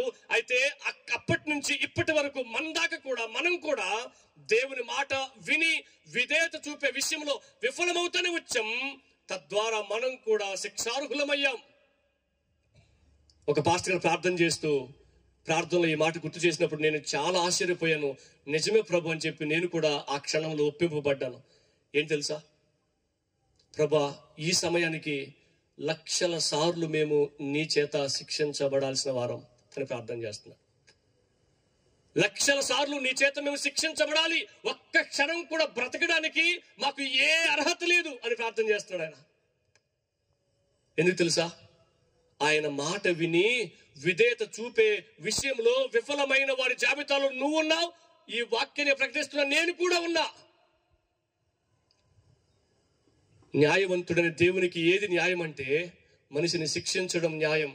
అయితే ప్రేమ కలిగిన ఆ దేవుడు మనల్ని శిక్షించాలని ఆలోచన చేయలేదు. హల్లెలూయా. ఆలోచన చేయకుండా మన వాక్యం చదివాం కదా. దేవుడు లోకాన్ని ఎంతగానో ప్రేమించాడో. ఇది ఈ ఫిజికల్ వరల్డ్ని దేవుడు ప్రేమించలేదు, హ్యూమన్ వరల్డ్ని ప్రేమించినాడు. ఇక్కడ లోకం అంటే మానవ లోకం. మనిషిని దేవుడు ఎంతగానో ప్రేమించాడు. తన ప్రేమను ఎలా వెల్లడిపరిచాడంటే, చదువుతారా మరొకసారి మళ్ళీ ఆ మాట. దేవుడు లోకమును ఎంతగానో ప్రేమించాడు కాగా ఆయన తన అద్వితీయ కుమారునిగా పుట్టిన వాని యందు విశ్వాసముంచువారు. ఇప్పుడు ఏం చేయాలంట? ప్రభా నేను శిక్షలో ఉన్నా, నేను నిత్య నరకాగ్నికి పాత్రుడనై ఉన్నా, నీ ప్రియకుమారుని నా కొరకు ఈ లోకానికి పంపించావు. ఆయన నా స్థానం నిలవబడి నేను భరించవలసిన శిక్షనంతా కూడా భరించాడు. మనం కొంతకాలం ధ్యానం చేశాం, గుడ్ ఫ్రైడే రోజు, ఈస్టర్ రోజు. నా స్థానం నిలవబడి నా శిక్షనంతా భరించాడు, నన్ను ఆ స్థానం నుంచి తప్పించాడు. కాబట్టి నేను ఆయన యందు విశ్వాసం ఉంచితే రక్షించబడతానని చెప్పావు, కాబట్టి నేను ఆయనను నమ్ముతున్నా అని మనం చెప్పాలి. ఇప్పుడు ఏ దేవుడి నుంచి అయితే మనం వేరైపోయామో ఆ దేవుడికి మరలా మనం సమీపస్థులం కావాలి అంటే త్రూ ఎవరి ద్వారా? యేసుక్రీస్తు ప్రభు ద్వారా. నేను ఒక చిన్న విషయం నేను చెప్తాను చూడండి మీకు. ఒక వ్యక్తి అమ్మా నాన్న మాట వినకుండా చెడ్డ తిరుగులు తిరుగుతూ అమ్మా నాన్న మాటకి అవిధేయుడయ్యి అమ్మా నాన్నకి అవమానకరంగా తన గ్రామంలో జీవిస్తా ఉన్నాడు. నేరుగా వచ్చి నాకు ఒక 10,000 కావాలి, కాలేజ్ ఫీజు కట్టాలి అంటే ఏం చెప్తారు మీరు? ఏం చెప్తారు? ఎందుకు కడతా? నా మాట అంటున్నావు నువ్వు? అర్థమవుతుంది మీకు ఈ మాట? అవతల వ్యక్తికి మనం ఫోన్ చేయాలంటే అవతల వ్యక్తి ఫోన్ స్విచ్ ఆఫ్ అయి ఉండకూడదు. ఫోన్ వెళితేనే కానీ అవతల వ్యక్తితో మనం ఏం చెప్పాలనుకుంటున్నామో చెప్పలేం కదా, అవునా కదా? దేవుడితో మనం కనెక్ట్ అవ్వకుండా, దేవునితో మన సంబంధాన్ని బిల్డ్ చేసుకోకుండా, దేవునితో మనం సమాధాన పడకుండా, పాపము ద్వారా ఏ దేవుడి నుంచి దూరం అయ్యామో ఆ పాపాన్ని దూరం చేసుకొని దేవునితో సమాధాన పడకుండా చాలా మంది చేస్తున్న మిస్టేక్ ఏంటంటే, ప్రభువా నాకు ఆరోగ్యం ఇచ్చాయి, ప్రభువా నాకు ఆస్తిపాస్తులు ఇచ్చాయి, ప్రభువా నాకు అంతస్తులు ఇచ్చాయి, ప్రభువా నాకు అందరం ఇచ్చాయి, అది చేసేయి ఇది చేసేయి. మనకు కోట మండలంలో సరుకులు అక్కడ ఉంటుంది కదా, లిస్ట్ రాసి సరుకులు అక్కడ ఇచ్చేసి ఇదిగో ఈ లిస్ట్ అంతా కట్టిపెట్టి మళ్ళీ వస్తా అని చెప్పినట్టు. దేవుడి దగ్గర రావడం ఏం చేస్తాం? నన్ను స్వస్థపరచు, మా ఆయన్ని స్వస్థపరచు, బిడ్డను స్వస్థపరచు, అవి చేసి పెట్టు, ఈ చేసి పెట్టు, అటు చేసి ఇటు చేసి, ఎట చేయాలి మనం చెప్తాం, ఎప్పుడు చేయాలి మనం చెప్పేస్తాం. ఎట చేయాలి నీకు తెలిస్తే నువ్వే చేసుకో, ఆయన చెప్పడం దేనికే? అవునా కదా? ఎట చేయాలో నీకు తెలుసు, ఎప్పుడు చేయాలో నీకు తెలుసు, నువ్వే చేసుకో. మరి నేను ఎందుకు మీకు ఉదాహరణ చెప్పినా, తప్పిపోయిన కుమారుడు ఒకసారి మీరు ఊహలోకి తెచ్చుకోండి. లూకాసువార్త 15వ అధ్యాయంలో చూస్తాం మనం. ఆయన్ని చదువుతారు ఒకసారి. ఆయన ఏమన్నాడో బుద్ధి వచ్చినప్పుడు, అక్కడి నుంచి చదవండి. లూకాసువార్త 15వ అధ్యాయము 17వ వచనం చదవండి, పేజీ నెంబర్ 68వ పేజీ. అయితే బుద్ధి వచ్చినప్పుడు వాడు, నా తండ్రి యొద్ద ఎంతో మంది కూలివాండ్రకు అన్నము సమృద్ధిగా ఉన్నది, నేనైతే ఇక్కడ ఆకలితో చచ్చిపోవచ్చున్నాను. నేను లేచి నా తండ్రి యొద్దకు వెళ్ళి, తండ్రి చాలా రోజులైన అన్నం తిని, పందులు తినే పొట్టు కూడా లేదయ్యా అన్నం పెట్టి ముందు అన్నడా? ఆరోగ్యం ఏం బాగాలేదు, ఆరోగ్యం ఇచ్చేయి అన్నడా? నువ్వు ఇచ్చిన డబ్బులు అన్నీ అయిపోయినాయి, మళ్ళీ ఇచ్చేయి అన్నడా? ఏమన్నాడు మరి? ఏమన్నాడు? చదవండి తల్లి మళ్ళీ. నేను పరలోకమునకు విరోధముగాను నీ ఎదుట పాపము చేశాను, ఇక మీదట నీ కొడుకుని అని అనిపించుకోవడానికి యోగ్యుని కాదు. నీ కొడుకు అనిపించుకోవడానికి యోగ్యత నాకు పోయింది, కాబట్టి నీ సన్నిధిలో నుంచి నన్ను గెంటేయొద్దు, నీ ఇంట్లో పనుడిగానే పెట్టుకో అని అడుగుతున్నాడు. ఏం చేస్తున్నాడు? నీ సన్నిధిలో నుంచి నన్ను గెంటేయొద్దు అని చెప్తున్నాడు. నీ ఆత్మ నా యొద్ద నుంచి తీసేయొద్దు అని చెప్తున్నాడు. ఏమర్థమైంది మీకు? దేవుని పోలికలు సృష్టించబడిన మనిషి దేవుణ్ణి సేవించాలి, దేవునికి లోబడాలి, దేవుణ్ణి ప్రేమించాలి, దేవుని ఆరాధించాలి. అయితే ఆ దేవుడికి అవిధేయత చూపి పాపంలోనికి వెళ్ళిపోయిన మానవుడు దేవునితో మరలా సమాధాన పడాలి అంటే తన పాపపు స్థితిని మొదట ఒప్పుకోవాలి. నీ పాపపు స్థితిని నువ్వు ఒప్పుకోకుండా కప్పుకొని స్వస్థతి అని చెప్తే, ఆస్తులి అని చెప్తే, అవన్నీ ఆ దేవుడు కాకపోతే ఎవరిస్తారు? పక్షవాతం కలిగిన వ్యక్తి ఆయన దగ్గరికి వచ్చినప్పుడు పక్షవాతం పోద్ది అనలేదు, పక్షవాతం పోయింది పో అనలేదు, నీ పాపములు క్షమించబడి ఉన్నాయి అన్నాడు. మీకు పుట్టినప్పుడు నుంచి ఎన్నిసార్లు జ్వరం వచ్చిండదు? లెక్కలేని సార్లు వచ్చింది. ఎవరు పోగొట్టినది ఎంత? దేవుడే కదా. యోహాను సువార్త 11వ అధ్యాయంలో చనిపోయిన లాజరుని లేపింది ఎవరు? దేవుడే. ఇప్పుడు దాకా బతుకున్నాడు లాజరు? బతుకున్నాడు చూసినారు మీరు? ఇప్పుడు నాకు బతుకున్నాడు. లాజరు లేడు, చనిపోయాడు. దేవుడు బ్రతికించిన లాజరు మళ్ళీ ఎలా చచ్చిపోతాడు? దేవుడు మన జ్వరం పోగొడితే మళ్ళీ జ్వరం ఎలా వస్తుంది? స్వస్థత పర్మనెంట్ కాదు, తాత్కాలికం. ఏది శాశ్వతం? మనము జ్వరము లేకుండా ఉంటే పరలోకంకి వెళ్తామా? దేవుని దగ్గరికి వెళ్తామా? అసలు జ్వరానికి పరలోకానికి ఏం సంబంధం సార్ అని అంటున్నారు మీరు. చనిపోయిన వ్యక్తి లేస్తే పరలోకంకి వెళ్ళిపోతాడా? పరలోకానికి చనిపోయిన వ్యక్తి లేపడానికి సంబంధం ఏంటి సార్ అని అంటాం. మరి ఏం జరిగితే పరలోకంకి వెళ్తాం? పరలోకంకి వెళ్ళమంటే దేవుడితో సమాధాన పడతాం, దేవుడితో ఇంతకు ముందు ఐక్యంగా మార్చబడతాం. ఏం జరిగితే వెళ్తాం? ఏం జరగాలి మనలో? ఒకప్పుడు పాపము లేని స్థితిలో మనం ఎలాగైతే ఉన్నామో ఆ స్థితిలోనికి మనం ఎప్పుడైతే మార్చబడతామో అప్పుడు దేవుడు ఉండే స్థలానికి వెళ్తాం. హల్లెలూయా. అందుకనే యేసుక్రీస్తు ప్రభు మన స్థానం నిలవబడి తన ప్రాణాన్ని అర్పించి మనల్ని తప్పించి దేవునితో సమాధాన పడేటట్లు చేశాడు. కాబట్టి అందుకని మనం ప్రార్థన చేస్తాం, పరలోకమందున మా తండ్రి అని ప్రారంభించి చెప్పాల్సిందంతా చెప్పుకుంటూ వచ్చి చివరికి ఏమంటాడు తెలుసా? యేసుక్రీస్తు ద్వారా అడుగుతున్నాము తండ్రి అంటాం. ఎందుకని? యేసుక్రీస్తు ద్వారానే ఎందుకు అడగాల? యేసుక్రీస్తు లేకుండా డైరెక్ట్ గా నువ్వు తండ్రి ఎద్దకు వెళ్ళి స్వస్థత ఏంటి తరుముకుంటాడు ఆయన. ఎందుకు? ఆయన అతి పరిశుద్ధుడైన దేవుడు. మనం కూడా పరిశుద్ధంగా మార్చబడితేనే కానీ, పరిశుద్ధంగా మార్చబడుతూ ఉండే ప్రయత్నం చేస్తేనే కానీ ఆ దేవుడు మనల్ని అంగీకరించడు, మన ప్రార్థన వినడు. అందుకనే యెషయా గ్రంథం మనం చూస్తాం, విననేరకయుండినట్లు ఆయన చెవులు మందం కాలేదు, రక్షింపనేరకయుండినట్లు ఆయన హస్తం కురుచు కాలేదు. మరి ఎందుకు రక్షించట్లేదు? మరి ఎందుకు వినట్లేదు అంటే మీ పాపములు మీ దోషములు ఆయనకి మీకు అడ్డుగా వచ్చినాయి అన్నాడు. గనుక ఆయన ఆలకింపకున్నాడు అన్న మాటను మనం చదువుతాం. ఏమర్థమైంది మనకు? దేవుడు మన ప్రార్థన ఆలకించకపోవడానికి, దేవుడు మనతో మాట్లాడకపోవడానికి ఒకే ఒక్క కారణం, మనం చేసిన పాపం. ఇప్పుడు ఆ పాపం పోతేనే కానీ ఆ దేవుడితో మనం మరలా సమాధాన పడలేం. అందుకని యేసుక్రీస్తు ప్రభు ఈ లోకానికి వచ్చి ఆ తండ్రితో సమాధాన పడే అవకాశం మనకి ఇచ్చాడు. అందుకని ఆ వాక్యం సెలవిస్తుంది, దేవుడు లోకాన్ని ఎంతగానో ప్రేమించాడు, అద్వితీయ కుమారుని యందు విశ్వాసము ఉంచిన వాడు నశించిపోడు. పాపం చేశాం కాబట్టి నశించిపోవలసిన వారమి యేసుక్రీస్తు మనకిచ్చిన రక్షణ కార్యము ద్వారా, ఆయన యందు విశ్వాసం ఉంచడం ద్వారా నిత్య జీవాన్ని పొందుకునే అవకాశం మనకిచ్చాడు. హల్లెలూయా. చివరిగా నేను చెప్పబోయే మాట ఇదే. ఏం తెలుసా? యేసుక్రీస్తునందు నీవు గనక విశ్వాసం ఉంచితే ఇహమందు దీవించబడతావు, పరమందు దీవించబడతావు. దీవించబడడం అంటే మన మైండ్లో రకరకాలైన భౌతికమైనవి మెదులుతుండొచ్చు, అవి కాదు మనకు దీవెన. ఒకసారి ఒక పారిశ్రామికవేత్త, మంచి వ్యాపారవేత్త, మంచి పెద్ద లగ్జరీ కారులో వెళ్తా ఉన్నాడంట. వెళ్తా ఉంటే కారులో బాగా ఏసి ఉంది, ఒంటి నిండా మంచి నగలున్నాయి, ఒంటి మీద మంచి దుస్తులున్నాయి, జోబులో చాలా డబ్బులున్నాయి, చాలా మంచి ఆస్తిపరుడు కాబట్టి. కానీ గుండెల్లో మాత్రం సమాధానం లేదు, ముఖం మీద మాత్రం చిరునవ్వు లేదంట. దిగులుగా కూర్చుని వెళ్తా ఉన్నాడంట ఏసీ కారులో.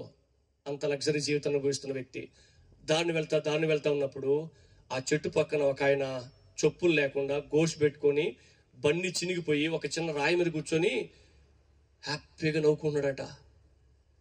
వెంటనే ఈయనకి చాలా బాధేసింది.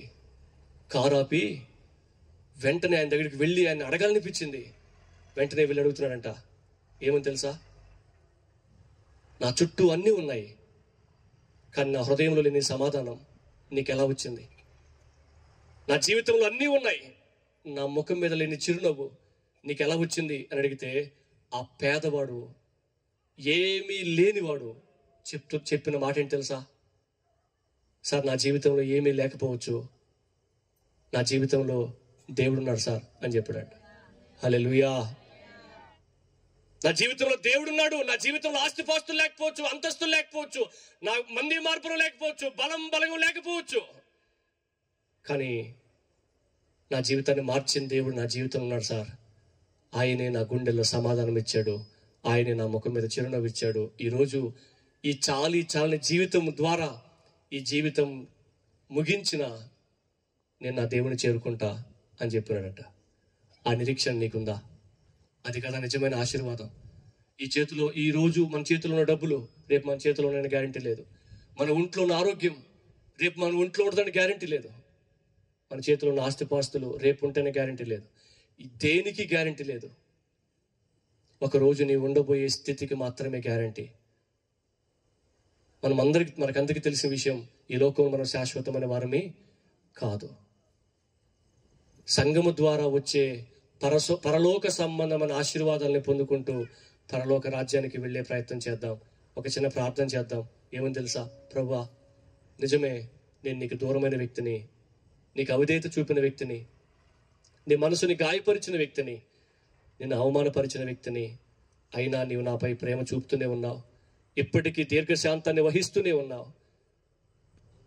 నీవు నా మీద కోపగించుకుంటే నేను ఎప్పుడూ ఈ లోకంలో విడిచిపెట్టాల్సిన వ్యక్తిని, పాపములోనే మరణించి శాశ్వత కాలం నీకు దూరమయ్యే నిత్య నరకంలోనికి వెళ్ళిపోవలసిన వ్యక్తిని. నేను మార్పు చెందుతానని నాతో నీవు మాట్లాడుతూనే ఉన్నావు. నేను మార్పు చెందుతానని సంఘ సహవాసం నాకు ఇచ్చావు. నేను మార్పు చెందుతానని ఇదిగో ఈ మీటింగ్స్ నాతో మాట్లాడడం కోసమే ఏర్పాటు చేసావు ప్రభువా. దయచేసి మోకరించగలిగిన శక్తి నీకుంటే, నీ కాళ్ళు నీకు సహకరిస్తే దేవుని ఎదుట మోకరించు. మనస్ఫూర్తిగా నేనేదో చెప్తున్నానని కాదు, ఎవరు నిన్ను బలవంత పెడుతున్నారని కాదు, మనస్ఫూర్తిగా నీకు అనిపిస్తే అయ్యా నన్ను క్షమించు అని ప్రార్థించు.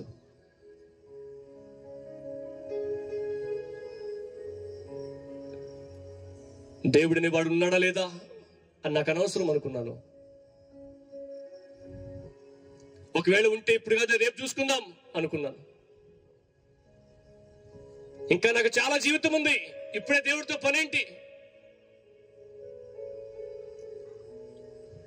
అనుభవించాలి, చేయాల్సిన కార్యాలన్నీ చేయాలి. చివరిలో చూద్దాం. ఏ సమయమున ఏమి సంభవిస్తుందో మన చేతిలో లేదు. సహోదరుడా,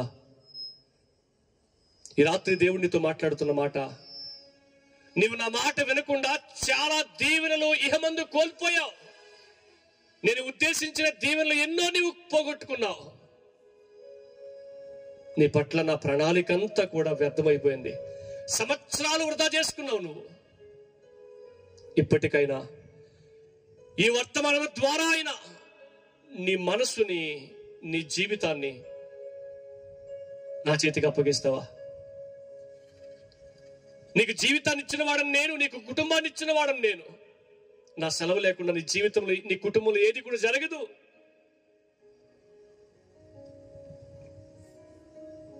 నేను ఇవ్వకుండా నీ జీవితంలోకి ఏది కూడా ప్రవేశించదు. నా ప్రియ సహోదరుడా, సహోదరి, అయ్యా నా జీవితం నీ చేతులకు అప్పగిస్తున్నా. పలుమార్లు వైదొలిగిపోయిన వ్యక్తినయ్యా. ఇదిగో దేవా, నా జీవితం ఆపాద మస్తకం నీకంకితం అని చెప్పి దేవుడికి సమర్పిస్తావా? నన్ను క్షమించాయి. ఎప్పటికీ నా జీవితంలో అనేక పాపములు నన్ను నీ నుంచి దూరం చేస్తున్నాయి. సంఘానికి హాజరు కానివ్వకుండా, ప్రార్థన చేసుకోనివ్వకుండా, వాక్యాన్ని చదవనీయకుండా, నిన్ను ఆరాధించనీయకుండా చేస్తూ ఉన్నాయి. ఇప్పటికీ నాలో చాలా బలహీనతలు నన్ను పరిపాలిస్తూనే ఉన్నాయి. ప్రభువా, నన్ను క్షమించండి. నీ ప్రియ కుమారుని ద్వారా నువ్వు నాపై చూపిన ప్రేమ ఎంతో విలువైంది ప్రభువా. దయచేసి ప్రతి ఒక్కరూ ప్రార్థన చేసుకోండి.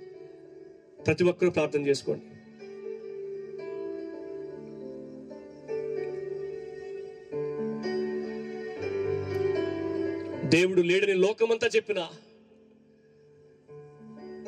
సూర్యుడు ఉదయించడం మానేసినా, చంద్రుడు ప్రకాశించడం మానేసినా, దేవుడు దేవుడిగానే ఉంటాడు.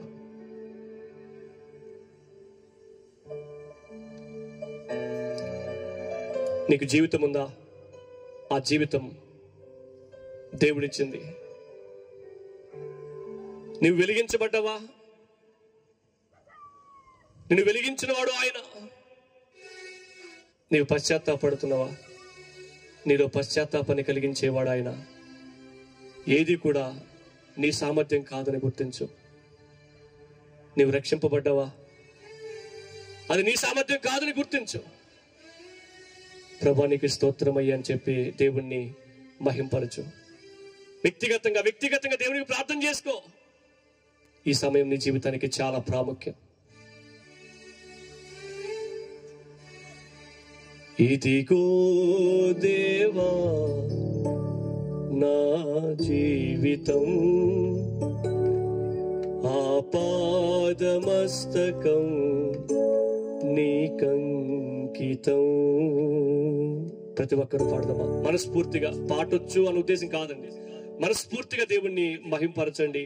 ఆ పాట యొక్క భావాన్ని గుర్తించి దేవుణ్ణి ఆరాధించే ప్రయత్నం చేయండి. నీ జీవితాన్ని దేవునికి సమర్పించుకుంటూ పాట పాడండి. ఇదిగో దేవా నా జీవితం, ఆపాదమస్తకం నీకంకితం. ఇదిగో దేవా నా జీవితం, ఆపాదమస్తకం నీకంకితం. శరణం నీ చరణం,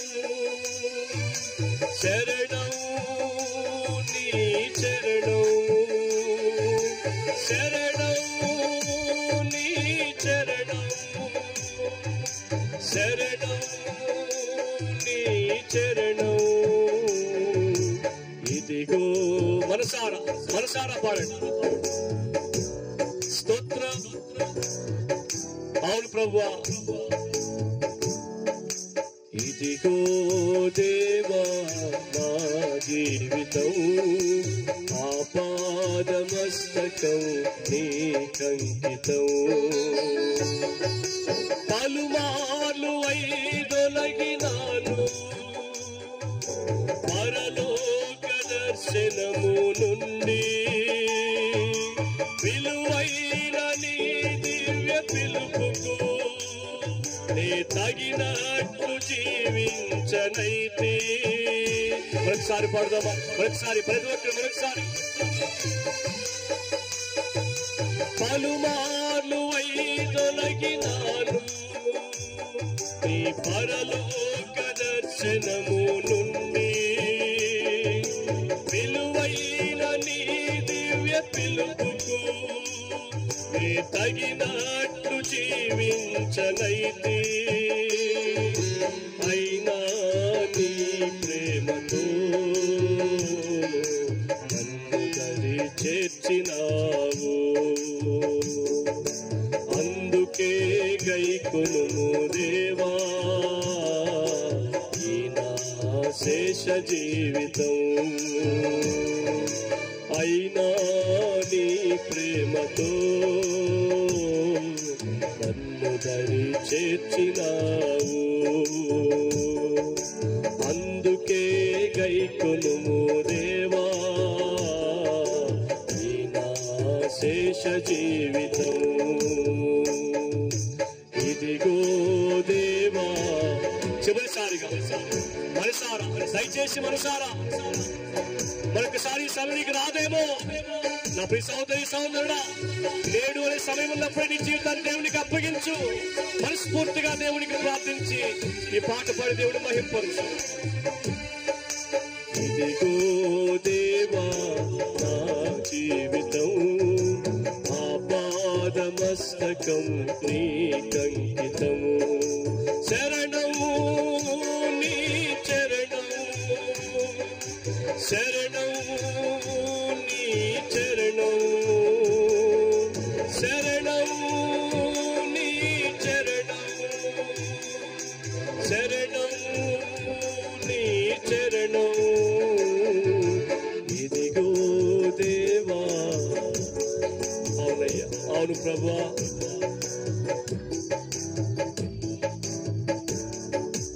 ఇదిగో దేవా నా జీవితం,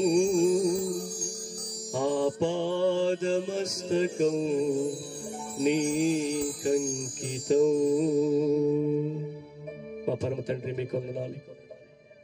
నీవు మాపై చూపిన ప్రేమ, నువ్వు మాపై చూపుతున్న కృప, ఇప్పటికీ నువ్వు మాపై జాలి పడుతూనే ఉన్నావు. ఇప్పటికీ నువ్వు మమ్మల్ని క్షమిస్తూనే ఉన్నావు. ఇప్పటికీ నీ వాక్యాన్ని వినే అర్హత ఇస్తూనే ఉన్నావు. ఇప్పటికీ నువ్వు నాతో మాట్లాడుతూనే ఉన్నావు. అయినా నేను ఇప్పటికీ అవదేయం ప్రభా, అయినా ఇప్పటికీ నీ మాటకి నేను